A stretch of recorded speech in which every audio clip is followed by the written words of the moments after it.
That's good. That's why I'm here. When I realized what my weapons were capable of in the wrong hands, I shut it down, stopped manufacturing. Tony, you chose to do that. If we sign this, we surrender our right to choose. What if this panel sends us somewhere we don't think we should go? What if there's somewhere we need to go and they don't let us? We may not be perfect, but the safest hands are still our own. Wanda, what about Wanda? She's fine. She's confined to the compound currently. Vision's keeping her company. Oh, God, Tony, every time I think What, you it's see 100 things the right acres way. with a lap pool. It's got a screening room. There's worse ways to protect people. Protection. Is that how you see this? This is protection? It's internment, She's Tony. not a U.S. citizen, and they don't come grant on, visas to Tony. weapons of mass She's destruction. a kid. Give me a break!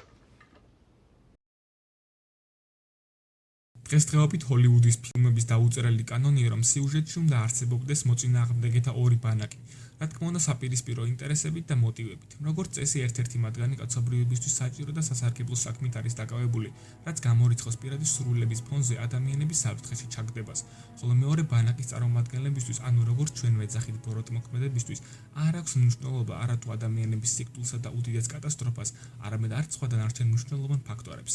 მათი მიზნები და მოტივები ნებისმიერი მსხვერპლის შემთხვევაში უცვლელი რჩება და მაყურებელიც ფილმის დაწყებისთანავე ირჩევს მისთვის მისაღებ მხარეს, ანუ გმირის მხარეს. მაგრამ რა ხდება იმ შემთხვევაში, როდესაც რეჟისორები გმირთა ბანაკს ორ ნაწილად ყოფენ და უკვე გვაიძულებენ გმირებს შორის ავირჩიოთ მხარე და მის ინტერესებს გავუკეთ.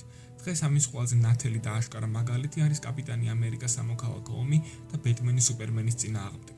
ორმა სხვადასხვა კომპანიამ გამოუშვა ორი სხვადასხვა ფილმი ერთსა და იმავე წელს, ერთსა და იმავე თემატიკაზე, სუპერგმირებს შორის არსებულ განხეთქილებაზე, მაგრამ ამ ორი ფილმიდან მხოლოდ ერთმა შეძლო მიიღო დამსახურებული წარმატება და უფრო მეტიც, გამხდარიყო ერთ-ერთი საუკეთესო პროექტი დაპირისპირებული მხარეების შესახებ.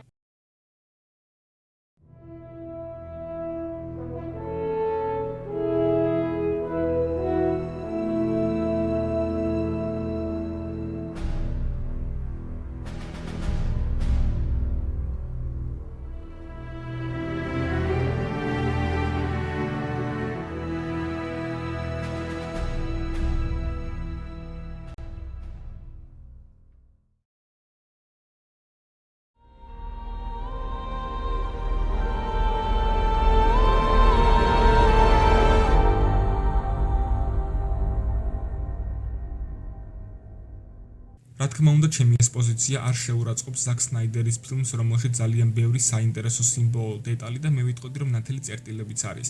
მაგრამ საბოლოო ჯამში პროექტმა ვერ მოახერხა მაყურებლისთვის მიეცა ის, რასაც იმსახურებდა. თავიდანვე შევთანხმდით, რომ ორ ფილმს განვიხილავთ როგორც დაპირისპირებული მხარეების წარმომჩენს, რადგან ფაქტია, ორივე მათგანს აქვს პრეტენზია ასეთ სიუჟეტს და ზოგადად ჟანრზე, ასე რომ აქ უკვე მნიშვნელობას კარგავს ის სიმბოლოები და სპეციფიკური გარემოებები, რომელიც სამართლიანობის განთიადში გვხდება. როგორც გითხარით, მიუხედავად იმისა, რომ ორივე ფილმმა გამოთქვა პრეტენზია კარგად და რაც მთავარია დამაჯერებლად გადმოეცა გმირების ურთიერთსაწინააღმდეგო პოზიციები, მხოლოდ ერთმა შეძლო მიზნის მიღწევა და ეს სამოქალაქო ომი იყო. მაგრამ იმისათვის, რომ ზუსტად მივხვდეთ, რა ასპექტებში აჯობა ამ ფილმას ემოთხსენებელს, საჭიროა მათ შორის დავინახოთ განსხვავება, რომელიც ყველაზე მნიშვნელოვან ფაქტორად იქცა როგორც ფილმისთვის, ასევე მაყურებლისთვის. მაშასე დავიწყოთ. თავდაპირველად ყველაზე მნიშვნელოვანი, რაც ფილმში უნდა მომხდარიყო და რასაც ეს დამაპირისპირებელი არენა უნდა გაეხსნა, ეს იყო მოტივები და არგუმენტები. სამოქალაქო ომში გამოწვეულ უთანხმოებას ქმნის მთავარი სოკოვიას ჩანაწერები, რომელშიც საუბარია შურის მაძიებლების სახელმწიფოსადმი დაქვემდებარებაზე და მათ მკაცრ კონტროლზე. ერთი შეხედვით ეს ჩანაწერები მიუღებელი უნდა ყოფილიყო ტონი სტარკისთვის, რომელსაც ჩვენ თავზე ხელაღებულ მილიარდელად ვიცნობთ, რომლისთვისაც არ არსებობს საზღვრები და ის ვერ აიტანს, რომ თუნდაც სახელმწიფო აკონტროლებდეს მის სუპერგმირულ ქმედებებს. სტივ როჯერსი არის ჯარისკაცი, რომელიც პირველ რიგში სახელმწიფო სამსახურში უნდა იდგეს და სტარკის გადარწმუნებას ცდილობდეს. ის პირველი უნდა აწერდეს ხელს სოკოვიას ჩანაწერებს და სხვებსაც მოუწოდებდეს ამისკენ, მაგრამ სიტუაცია აბსოლუტურად საპირისპირო ტრიალდება. კარგად ჩანს, რომ ცხოვრების მოცემულ პერიოდში სტარკი მარტოა. მას არ ჰყავს არავინ, ვინც გვერდში ამოუდგება და ვისი იმედიც მუდამ ექნება. პეპერიც კი, რომელიც მუდამ თან ახლდა, ახლა მის გვერდით აღარ არის.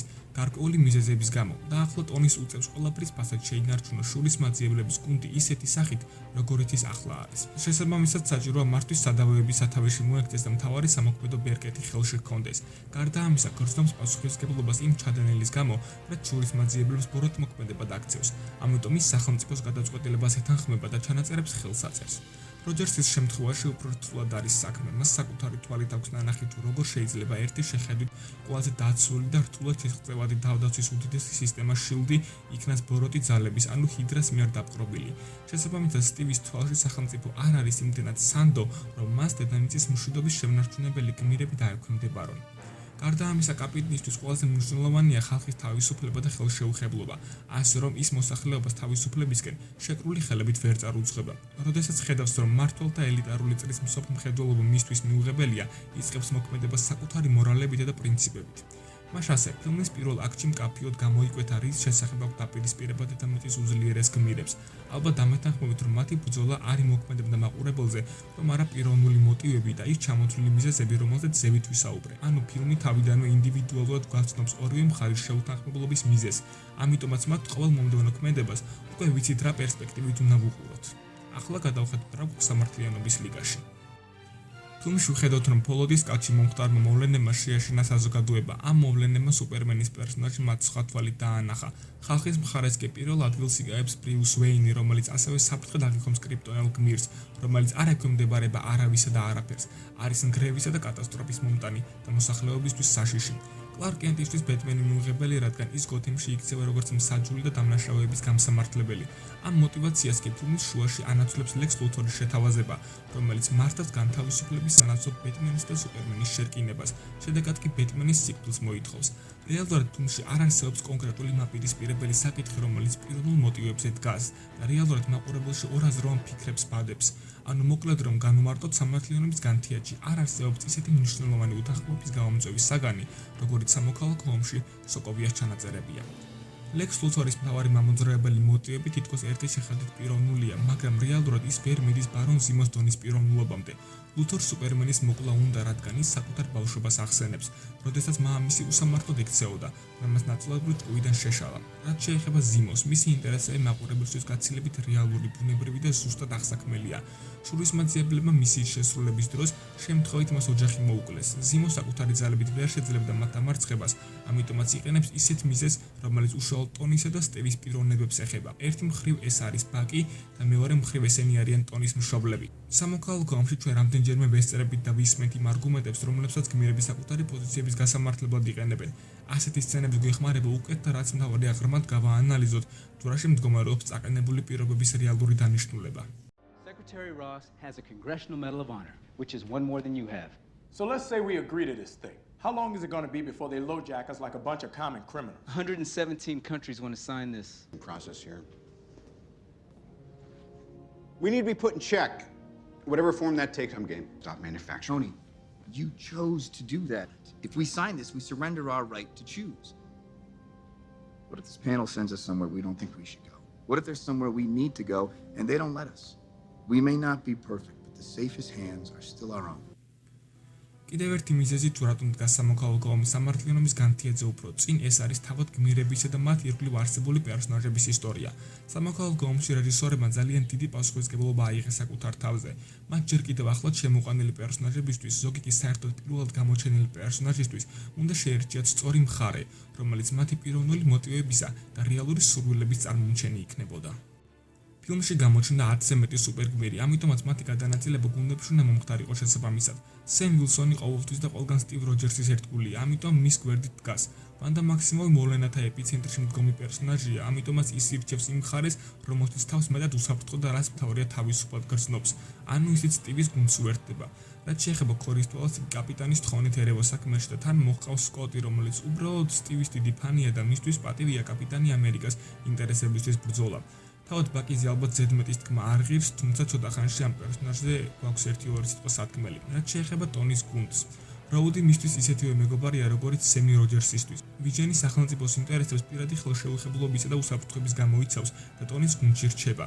ჩალას მამა იმ აფეთქების მსხვერპლი ხდება, რომელსაც ბაკის ადანაშაულებენ, ამიტომაც მისთვის პრიორიტეტი ახლა ბარნსის მოკლაა. პიტერ პარკერი ისეთივე ფანია ტონი სტარკის, როგორც სკოტი კაპიტნის. ნატაშა კი თავიდანვე გამოხატავს საკუთარ პოზიციას და ამბობს, რომ ამ შემთხვევაში მთავარი გუნდის შენარჩუნებაა. ანუ როგორც ხედავთ, თითოეული პერსონაჟის მოტივი და მიზანი აბსოლუტურად გასაგები და სწორხაზოვანია. თანაც გახსოვდეთ, რომ ფილმის ქრონომეტრაჟი 2 საათზე ოდნავ მეტია. სამართლიანობის განთიადის წარმოდგენილი მინიმალური რაოდენობის პერსონაჟებსაც კი მაყურებელი არ იცნობს იმდენად კარგად, რომ მათი ინტერესები გულთან ახლოს მიიტანოს და რეალურად გაანალიზოს თუ რომელი მხარე უნდა გაამართლოს. ბეტმენის პერსონაჟი ფილმში პირველად ჩნდება. ზოგადი წარმოდგენა გვაქვს ამ ფილმებზე და ვიცით, რომ გოთემში ბევრისთვის გმირია, ბევრისთვის კი უსამართლო მსაჯული. მაგრამ როდესაც ორი ამხელა პერსონაჟის დაპირისპირება ეკრანზე გამოგაქვს გაცილებით მეც მოითხოვს მაყურებელი თითოეული მათგანის ხასიათებსა თუ პრინციპებზე. მიუხედავად იმისა, რომ სამართლიანობის განთიადს წინ ფოლოდის კაცის ერთი სოლო ფილმი უძღოდა, მასშიც არ არის კლარკის პერსონაჟის სახასიათო დეტალები წარმოჩენილი. ამიტომაც რთულია გულწრფელად რომელიმე მხარე დაუჭირო იმ ბრძოლაში, რომლის მთავარი მაპროვოცირებელი შეშლილი ბოროტმოქმედი ლექს ლუთორია. ამ შემთხვევაში ყურადღებას ვამახვილებ იმაზე, რომ ფილმის 3 საათიან ქრონომეტრაჟიც კი რთულია იმ ყველაფრის ჩატევა, რაზეც ზევით ვისაუბრე. ამ შემთხვევაში კი ეს 3 საათი მაყურებელს ეძლევა ისე, თითქოს ორივე წარდგენილ პერსონაჟზე ყველა დეტალი უკვე ცნობილია, რაც ასე ნამდვილად არ არის. ორივე ფილმის უკანასკნელი ბრძოლა ნამდვილად დასამახსოვრებელი და უდავოდ შთამბეჭდავია. უფრო მეტიც, სუპერმენისა და დუმსდეის დაპირისპირება ალბათ ერთ-ერთი ყველაზე დასამახსოვრებელი და სანახაობრივი ბრძოლაა კომიქს კინემატოგრაფიაში, მაგრამ სამოქალაქო ომმა ამ დეტალშიც უპირატესი პოზიცია დაიკავა. მარველმა გააანალიზა, რომ დიდი და მასშტაბური საბრძოლო სცენა არ ნიშნავს რომლის აუცილებლად მისაღები და ემოციური იქნება მაყურებლისთვის. ამიტომ მათ ფილმის ბოლოს შეკრეს 3 მთავარი პერსონაჟი: სტივ როჯერსი, ტონი სტარკი და ბაკი ბარნსი. მათ უკან კი დააყენეს ბარონ ზემო და მისცეს შურისძიების უკანასკნელი შანსი. მიუხედავად იმისა, რომ ბრძოლა არ არის ფართომასშტაბიანი, ის ეხება ყველაზე მნიშვნელოვან პიროვნულ გრძნობებსა და სენტიმენტებს. მას შემდეგ, რაც ტონი იგებს, რომ მისი მშობლები ბაკიმ დახოცა, მისთვის სხვა ყველაფერი მნიშვნელობას კარგავს და უკვე როჯერსიც ხვდება, რომ სისხლიანი დაპირისპირების გარეშე სტარკს ვერ შეაჩერებს. მაგრამ ის არც თავად იხევს უკან და საქმე ბოლომდე მიხავს. მთელი ბრძოლის განმავლობაში ჩვენ ზუსტად ვიცით, რაც გრძნობს თითოეული პერსონაჟი, რატომ განიცდის ამას და ასე შემდეგ. შესაბამისად, დაძაბულობა გაცილებით მეტია, ვიდრე სამართლიანობის განთიადის უკანასკნელ ბრძოლაში, სადაც ბეტმენი, სუპერმენი და დიანა უპირისპირდებიან მესამე ძალას, დუმსდეის. ვიზუალურად უდავოდ გამართული და მე ვიტყოდი, რომ შეიძლება სამოქალაქო ომის ბრძოლაზე მეტადაც კი ეპიკური საყურებელია, მაგრამ რეალურად დანიშნულებისა და მოტივების სიმცირის გამოსცენა ვერ მოქმედებს მაყურებელს ემოციებზე ისე, როგორც საჭიროა. სუპერმენის სიკვდილი რა თქმა უნდა ნაადრევი გადაწყვეტილება იყო, მაგრამ აქ ის ფაქტორის გასათვალისწინებელი, რომ ფილმში ჩვენ ვხედავთ სუპერმენის სიკვდილსა და კლარკ კენტის დაბადებას, რაც უკვე სამართლიანობის ლიგას უნდა აეღო საკუთარ თავზე და ეს პერსონაჟი დასამახსოვრებლად ექცია. ჩემი გადმოსახედიდან სწორედ ამ ჩამოთვლილი მიზეზების გამო ვერ მიიღო სამართლიანობის განთიადმა საჭირო შეფასებები, თუმცა მინდა გითხრათ, რომ გაკეთებული მაქვს ამ ფილმთან ცალკე ვიდეო, სადაც უშუალოდ მასში გამოყენებულ დეტალებსა თუ სიმბოლოებზე მაქვს ყურადღება გამოხვილებული. ამ ვიდეოს ლინკს აღწერაში დაგიტოვებთ. გამიზიარეთ თქვენ რას ფიქრობთ ამ ფილმებზე და რომელს როგორ შეაფასებდით. მე კი ამით დაგემშვიდობებით. მადლობა რომ მიყურეთ. დროებით.